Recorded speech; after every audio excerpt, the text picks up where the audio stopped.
What's going on, my proper compadres? This is Justin here, and today we're going to be talking about, once again, Back to the Future, and this whole thing that happened with Netflix and Universal. I meant to make this video a few days ago, but due to family obligations and a couple other issues, I wasn't able to get to it as quickly as I should have. But anyways, I just wanted to kind of wrap up this whole Back to the Future and Netflix sort of thing. For those of you who don't know, check out my last two videos. It should basically explain everything, but I'll give you a quick rundown of what happened. We made such a big noise about this issue that it got around to Back to the Future writer Bob Gale, which we will get to in just a moment. But first, I just want to tell everybody to, if you do like this content, do give it a like. If you are new to this channel, subscribe. I've gotten a decent number of subscribers after the first couple of videos hit, so I'm very happy about that. Welcome to the channel.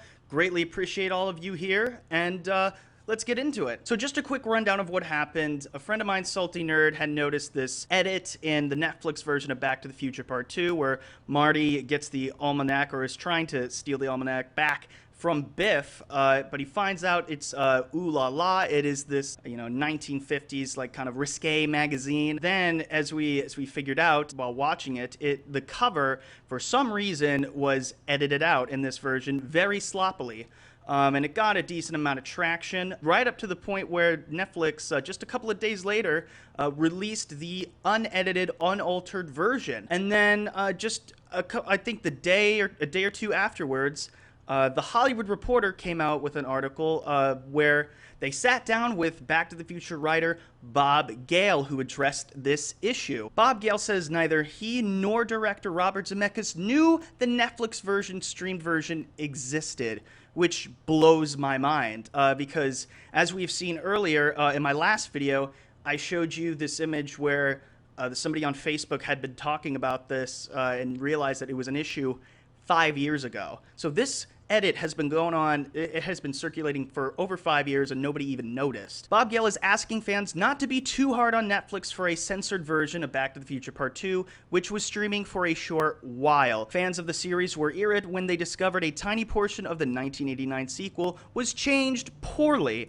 It has since been replaced with the standard version. The alteration happened when Marty finds the Ooh La La magazine, which we talked about just earlier, within the Sports Almanac dust cover. The moment was cut short and the magazine cover was edited out. Gale, the screenwriter of the beloved trilogy, explained what happened and why it was not Netflix's fault. And I have to just put this out there. That is partially on me. I was very upset with Netflix. I thought that they were responsible for it based on reports of what happened with Disney Plus and how they've edited movies on their platform. I figured maybe Netflix was doing the same thing. Maybe I should have made it a little bit more clear that it could have, just been furnished by Universal, which seems to be the case, but we'll get into it. He says, the blame is on Universal, who somehow furnished Netflix an edited version of the movie, Gale said. I learned about it some 10 days ago from an eagle-eyed fan and had the studio rectify the error. The version now running is the uncensored, unedited original version. I think it's a little odd that he said that it was 10 days ago, so either he wasn't sure how many days ago it was, or we just kind of caught on to this issue before it was able to be rectified. But I find it interesting when they said eagle-eyed fan. Perhaps he had read the Netflix article, the Screen Rant article where me and another user were mentioned. So I don't know if he was talking about me, if he was talking about Salty Nerd, or if he was just simply using his own words or just looking up. It happened to find the Screen Rant article. I'm not sure exactly, but I guess somebody had written into him. Perhaps that was the thing. Maybe this was just gonna be rectified no matter what. Who knows? But let's continue on. He continued, apparently this was a foreign version which neither director Robert Zemeckis nor I even knew existed for some country that had a problem with the Ooh La La magazine cover. I asked that the studio destroy this version. FYI, Netflix does not edit films. They only run the versions that are supplied to them, so they're blameless. You can direct your ear at Universal, but I think they will be a lot more careful in the future and with the future. And to add on to that, I do feel that, yes, I hear people who are in the comments who are saying, hey, why did you jump onto this? Why did you just assume Netflix just edited it themselves. The reason why is because I was just going based off the information that I had.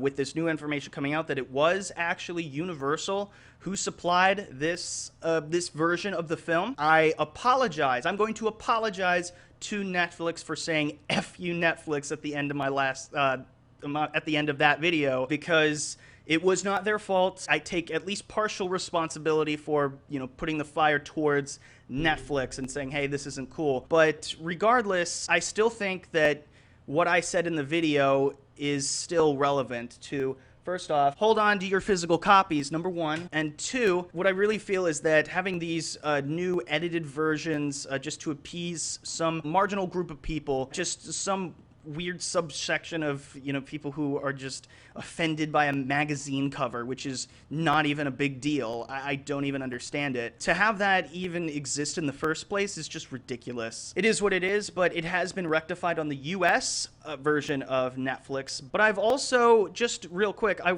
have been receiving a couple of comments. One says, I heard it was restored, but I checked it out today. I live in Canada and it's still censored. I literally checked it less than 15 minutes ago. If somebody could possibly verify this for me, let me know. My Twitter handle is in the description down below, @TheJustinProper. Do feel free to send that screen recording to me, because if this is still an issue in other countries, I mean, this, I don't know.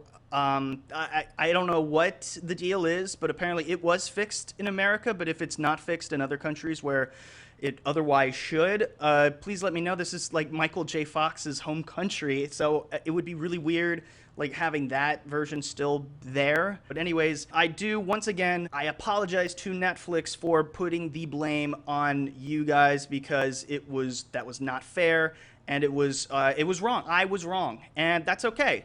That's okay. We can be wrong sometimes, but I'm just letting you guys know that I acknowledge that this was inaccurate information, and upon learning further information, I am trying to rectify and trying to just clarify, what the situation is, because I didn't even know why this happened or how this happened, but now we know the answer, and thank goodness it's at least been rectified in the US. But let me know what you thought of this whole thing. Let me know in the comment section down below. Share this video. Go ahead and give it a like. If you're new here, subscribe. All that fun stuff. Anyways, guys, thank you all so much. I hope you enjoyed this trilogy of videos, and hopefully I won't have to do another one. So thank you all so much. Live long and proper, and as always, have a great day.